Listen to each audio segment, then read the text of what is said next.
Hi, welcome back to my channel. I'm just going to adjust this a little bit. Today's book review, or this book review, is for Midnight's Budding Morrow by Carolyn Miller. It is the second book in the Regency Wallflowers series by Kriegel Publications. Now, I did not read the first book. It is available on Hoopla and I even think Overdrive, but I just didn't have the time to read it. But Regency Wallflowers is basically you have a woman that finds herself married to somebody that's considered a peer and somebody that really didn't have many prospects. And that's what we have with this character in this book. Her name is Sarah Drayton, and she's about to go spend some time with her friend at her friend's estate. Now, just like they're at a ball, she's talking to her friend, and a guy walks up to her and he plants a sloppy kiss on her. He's a drunk. Well, his name is James Langley, and he happens to be her best friend's brother.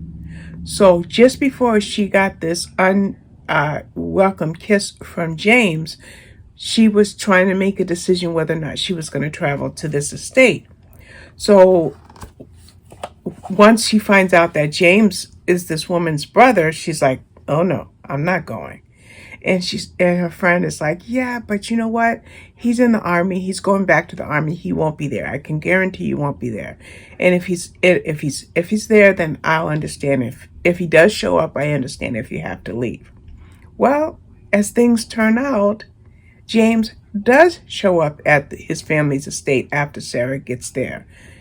And James is in line for his father's place, but his father makes a decision that James must marry, and this woman James must marry is Sarah Drayton. Sarah finds herself faced with this decision, and the decision is pretty much taken out of her hands. So now she is going to marry this man and to keep the peerage going on, to produce another heir. Well, because he's a drunk, he falls asleep on their wedding night and he goes back to the army. Is that the end of the story for Sarah? No, in fact, this is a different type of story because, first of all, I don't read much Christian romance. The only inspirational type romance that I usually read is Amish fiction a few times a year, maybe 6 or 7 times a year. This is a Christian romance that's based in the Regency era, and it deals with things like redemption, forgiveness, love, second chances in life, and even accepting and making, changes, which is along the line of redemption.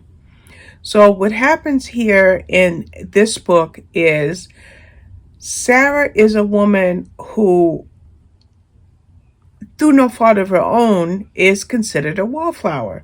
And now she's married to a man that brings about a lot of changes in her life, especially once he comes back from the war.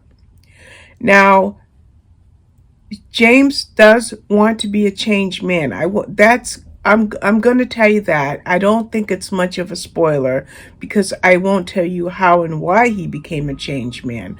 But while James is becoming a changed man, things happen to Sarah that change her life forever, beyond being married to a complete stranger. Now, this book deals with heavy topics, okay? Because, as mentioned, James was a drinker. So alcoholism is a heavy topic. It also deals with loss. And because it deals with loss, it deals with depression. And dealing with loss and depression and alcoholism, the book also deals with hope, love, and forgiveness.